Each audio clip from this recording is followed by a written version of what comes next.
ជំរាបសួរអ្នកទាំងអស់គ្នាពេលនេះសូមជើញតាមដានរឿង One Piece បន្តទៀតវីដេអូនេះចាប់ផ្ដើមជាមួយនឹង Dr. Vegapunk ទី6ឈ្មោះយកបានទូរស័ព្ទទៅកាន់ Elder ទាំង5ពេលនោះនាងនិយាយច្រើនប៉ុន្តែចំណុចសំខាន់ទៅមានតែ2ទេទី1គឺនាងជាផលិតអាវុធ Mother Flame ទី2រោងចក្រផលិតអាវុធ Mother Flame ក៏នៅលើកោះ Egghead នឹងដែរពេលដែលនាងនិយាយដំបូងស្ដាប់មើលទៅហាក់បីដូចជានាងចាត់ការក្រុមរបស់ Luffy អស់ហើយប៉ុន្តែចុងក្រោយនាងបែរជាសុំជំនួយពី Elder ទាំង5ទៅវិញដោយសារតែពេលនេះនាងត្រូវបានក្រុម Luffy ចាប់ខ្លួនបានហើយនៅពេលនោះ Luffy បានចាប់ទូរស័ព្ទឡើងនិយាយថាគាត់គឺ Monkey D Luffy អនាគតស្ដេចចោលសមុទ្របើសិនជាចង់ឲ្យគាត់ដោះលែងយកតទៅដកទុកដែលព័ទ្ធជុំវិញកោះ Egghead នឹងទៅវិញទាំងអស់ជាមុនសិនបន្តមក Robin បានបញ្ឈប់ Luffy កុំឲ្យនិយាយទូរស័ព្ទតទៅទៀតដោយសារតែព័ត៌មានមួយចំនួនសំខាន់មិនអាចឲ្យស្ត្រូវដឹងបានទេនៅពេលនោះផងដែរយកបាននិយាយគម្រាមថាបើសិនជាសម្រាប់នាងកោះ Egghead នឹងខ្ទេចខ្ទីដោយកោះ Ohara អញ្ចឹងសម្ដីនឹងបានធ្វើណាមីខាងណាក៏ទៅសំពងយកមកដបឡើងពកថ្ងាសរឿងកោះ Ohara មិនមែនចេះតែយកមកនិយាយផ្ដេសផ្ដាសទេព្រោះវាអាចប៉ះពាល់ដល់អារម្មណ៍របស់ Robin បន្តមក Dr. Vegapunk បានទៅអរគុណ Robin ដែលបានជួយជីវិតរបស់គាត់នៅពេលនោះគង់តែបាន Robin បដោតដៃទៅចាក់កំភ្លើងរបស់យកគាត់ប្រហែលជាមានគ្រោះថ្នាក់ហើយ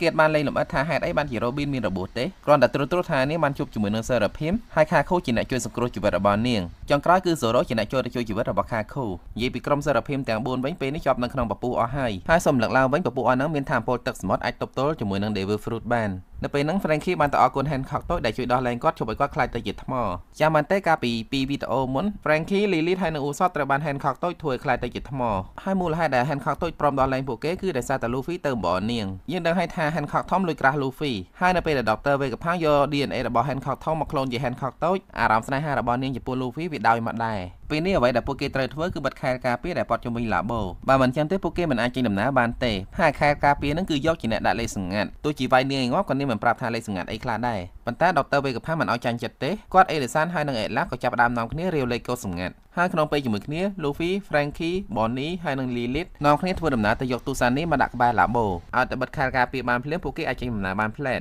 នៅតាមផ្លូវ Luffy ឆ្ងល់ Bonnie ណាដូចជាមានអារម្មណ៍ល្អជាងមុនលែងខឹង Dr. Vegapunk ហើយនោះប្រហែលជាមកពីនាងដឹងរឿងរ៉ាវរបស់ Kuma អស់ទើបនាងយល់កាត់ទៅមើលនៅខាងកង Marine នោះវិញ Luffy នៅតែមានលទ្ធភាពអាចបញ្ជូនព័ត៌មានចេញមកឲ្យពួកគេបានហើយបន្ទាប់ពីបានទទួលព័ត៌មានគ្រប់ជ្រុងជ្រោយហើយខាងកង Marine ក៏ចាប់ផ្ដើមចេញប្រតិបត្តិការវាយលុកចាប់ផ្ដើមឡើង Kizaru បានចូលទៅមុនគេដោយសារតែគាត់ជាមនុស្សពន្លឺអាចធ្វើដំណើរបានលឿនហើយអ្នកដែលគាត់ត្រូវចាត់ការមុនគេគឺ Sentomaru ដោយសារតែ Sentomaru អាចបញ្ជាមនុស្សយន្ត Pacifista បានគ្រាន់តែ Kizaru ឡើងមកដល់លើកោះភ្លាម Luffy ទទួលអារម្មណ៍ដឹងផ្លែតថាមានអ្នកខ្លាំងឡើងមកដល់ហើយក្នុងពេលជាមួយគ្នានោះក្រុម Vice Emperor ក៏សម្រុកចូលមកតាមក្រោយផងដែរអ្នកខ្លះប្រយុទ្ធជាមួយនឹង Pacifista អ្នកខ្លះប្រយុទ្ធជាមួយនឹង Sea King យន្ត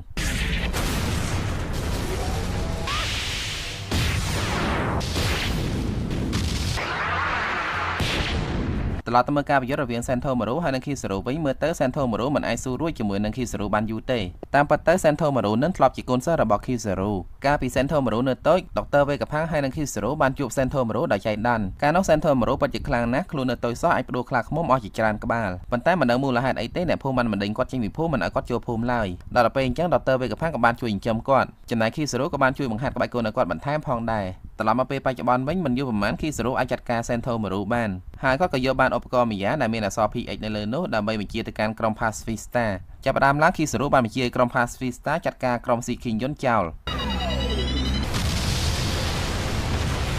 បន្តមក Kizaru បានបន្តដំណើរឡើងទៅជាន់ខាងលើដោយសារតែគាត់ជាមនុស្សពន្លឺគាត់អាចឆ្លងកាត់ខែលការពារបានអត់បញ្ហាទេអ្វីដែលគាត់ចាប់អារម្មណ៍ឃើញមុនគេគឺមនុស្សយន្តធំមួយកំពុងតែផ្លាស់ទីទូសានីទៅកន្លែងផ្សេងនៅពេលនោះគាត់មានដំណើរកំទេចមនុស្សយន្តនឹងទៅហើយប៉ុន្តែ Luffy បានទៅស្ទាក់គាត់តាន់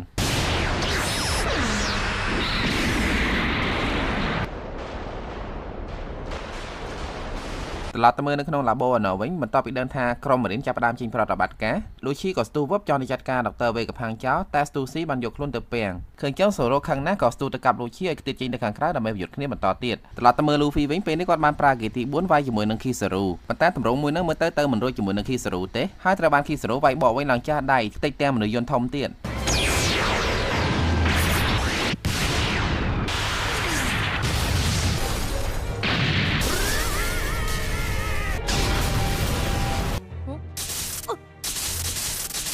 មនុស្សយន្តធំនឹងនៅពេលដែលត្រូវបានគេបំផ្លាញប៉ុណ្ណឹងមិនតាន់ចប់រឿងទេគឺវានៅត្រូវបំទុះខ្លួនឯងមកតង់ទៀតបន្តមក Kizaru បានទៅនិយាយជាមួយ Bonnie ដោយធ្លាប់ស្គាល់គ្នាពីមុនមកអញ្ចឹងតែពេលហ្នឹងមិនដឹង Bonnie គិតអីទេក៏ស្ទុះទៅវាយ Kizaru ហើយត្រូវបាន Kizaru ទាត់មួយជើងផ្លោងទៅប៉ះជាមួយខែការពារផ្ទុះប៊ឹង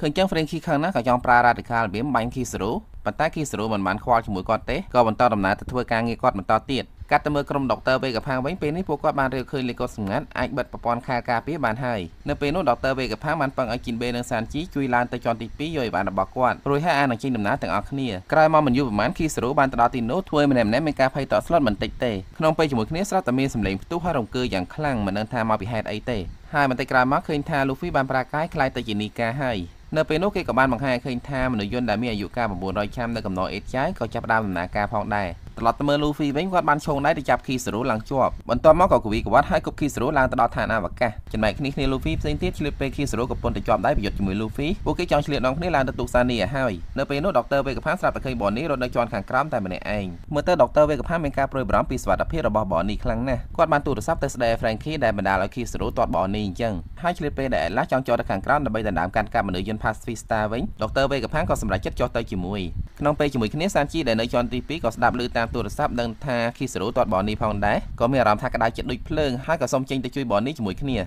ាកាត់ទៅមើលបននេះវិញពេលនេះនាងកំពុងតែជួបប្រយុទ្ធជាមួយនឹងកងបរិញ្ញាមួយក្រុមដែលតាមប្រមាញ់នាងលទ្ធផលនៃការប្រយុទ្ធនៅពេលនោះបននេះបានធ្វើឲ្យក្រុមបរិញ្ញាទាំងអស់នោះអ្នកខ្លះខ្លាយទៅជាចាស់អ្នកខ្លះខ្លាយទៅជាក្មេងនៅក្បែរកន្លែងរបស់បននេះនឹងផងដែរមានគេឃើញសេនថូម៉ូរូដេកស្លាប់ក្នុងស្ថានភាពអលិធ្ងន់ធ្ងរតាមពិតមុននឹងពេលដែលបននេះធ្លាក់មកពីខាងលើគឺសេនថូម៉ូរូជាអ្នកជួយទ្រនាងកាត់ទៅមើលសូរ៉ូពេលនេះគាត់កំពុងតែប្រយុទ្ធគ្នាជាមួយនឹងលូឈីនៅខាងក្រៅឡាបូ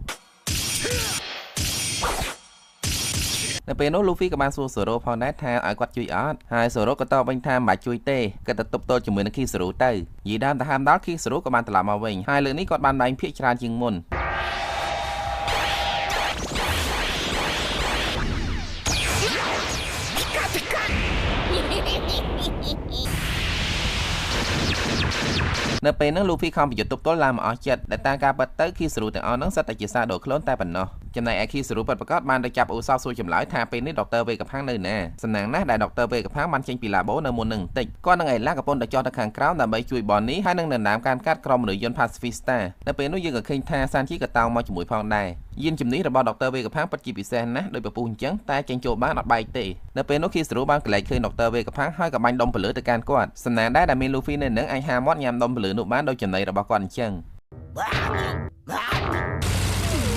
តែក្រោយពេលញ៉ាំហើយលូហ្វីមានអារម្មណ៍ថាអត់សូវស្រួលខ្លួនសោះព្រោះដុំពលឺនោះចង់រកផ្លូវចេញមកវិញតាមតែមើលដុកទ័រវេកផាំងនៅតាមផ្លូវគាត់បានដាក់ហ្វ្រេងគីថែមម្នាក់ទៀតហើយនៅពេលដែលធ្វើដំណើរទៅដល់ប្រព័ន្ធខែលការពារអេឌីសិនបានបើករន្ធតូចមួយល្មមមកយានជំនិះរបស់ដុកទ័រវេកផាំងឲ្យចេញទៅខាងក្រៅបាននៅពេលនោះស្រាប់តែមានកងបរិយាម្នាក់យត់ឃើញដុកទ័រវេកផាំងហើយប្រាប់គ្នាដែលក្នុងនោះមានទាំង Pacifista ឲ្យតម្រង់អាវុធទៅកាន់គាត់ដើម្បីការពារខ្លួនអេឡាបានដាក់បញ្ជាថ្មីឲ្យក្រុម Pacifista បែរក្បាលទៅចាត់ការក្រុមបរិយាចោលវិ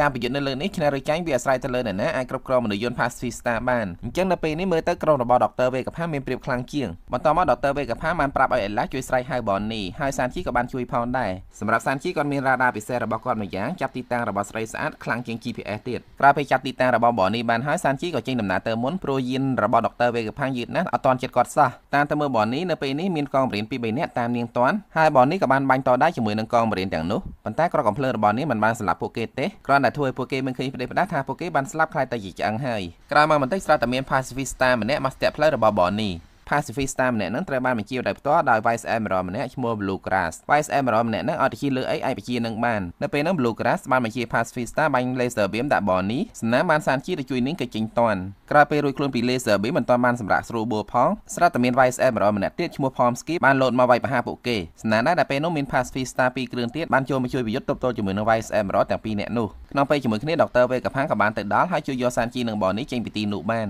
នខណៈពេលនេះសូរ៉ូកំពុងតែប្រយុទ្ធគ្នាជាមួយនឹងលូឈីចំណែកលូហ្វីក៏កំពុងតែប្រយុទ្ធគ្នាជាមួយនឹងគីសេរូផងដែ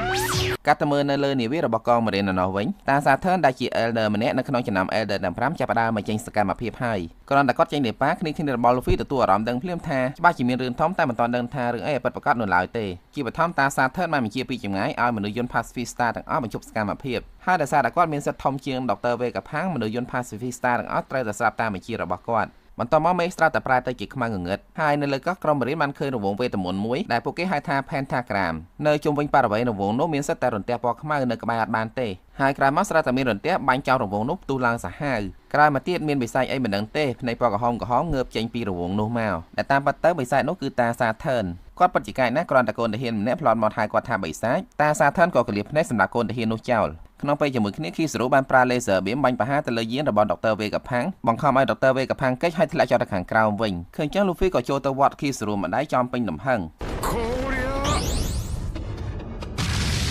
បន្ទាប់ពីវាយ Kizaru ហើយ Luffy ក៏ខ្សោយថាមពលព្រោះវាដល់កំណត់របស់គាត់តាមតែមើល Dr. Vegapunk ពេលធ្លាក់ចុះទៅដល់ខាងក្រោមយានរបស់គាត់បានបែកបាក់ខ្ជាប់មនុស្សចេញមកអស់នៅពេលនោះតាសាធឿនបានដើរទៅនិយាយរាក់ទាក់ជាមួយនឹង Dr. Vegapunk ព្រោះធ្លាប់ស្គាល់គ្នាចំណែកបងនេះពេលឃើញមុខតាសាធឿននាងខឹងណាស់ព្រោះតាសាធឿននឹងហើយជាអ្នកបញ្ជា Dr. Vegapunk ឲ្យលុបភាពជាមនុស្សរបស់ Kuma ដែលជាប៉ារបស់នាងចោលអស់ដល់ទៅពេលខឹងពេកទ្រាំបាននាងក៏ស្ទុះចូលទៅកញ្ឆក់ដាវបានមួយហើយលោតទៅចាក់តាសាធឿនត្រូវចំឡើងកប់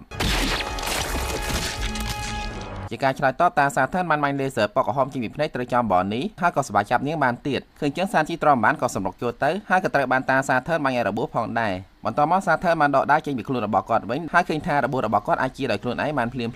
ស្ថានភាពនៅពេលនេះពិតជាអាសន្នខ្លាំងណាស់ Luffy ក៏អស់កម្លាំងសានជីក៏ត្រូវរបួសនៅពេលនោះសាធឿនថែមបញ្ចង់ចាក់សម្រាប់ Luffy ចោលទៀតតែបាន Franky ជួយគាត់តាន់ទោះជាយ៉ាងណាសាធឿនអត់ប្រញាប់ទេព្រោះគាត់ដឹងថាគាត់ឈ្នះហើយនៅពេលនេះគ្នារបស់ Luffy ហើយនិង Dr. Vegapunk គ្មាននរណាអាចប្រឆាំងជាមួយនឹងគាត់បានឡើយសម្រាប់រឿងនេះផងណាខ្ញុំសូមស្លេះត្រឹមប៉ុណ្ណេះសិនសូមអរគុណអ្នកទាំងអស់គ្នាដែលបានតាមដានទស្សនារឿងនេះជាមួយខ្ញុំឆ្លៀតក្នុងការនេះខ្ញុំសូមថ្លែងអំណរគុណដល់បងអូនលៀបដិនរិនម៉ៅខឿនវិសាលនិងបងអូនហងខៀមព្រមទាំងហ្វេនជាច្រើនអ្នកទៀតដែលបានផ្ដល់ជាថវិកាដល់រូបខ្ញុំហើយក៏សូមអរគុណផងដែរសម្រាប់អ្នកដែលបានជួយចុច like ជួយ comment បេះដូងម្នាក់មួយហើយនិងជួយ subscribe សូមជូនពរអ្នកទាំងអស់គ្នានិងក្រុមគ្រួសារឲ្យមានសុខភាពល្អនិងទ្រព្យសម្បត្តិសម្បូរហូរហៀរ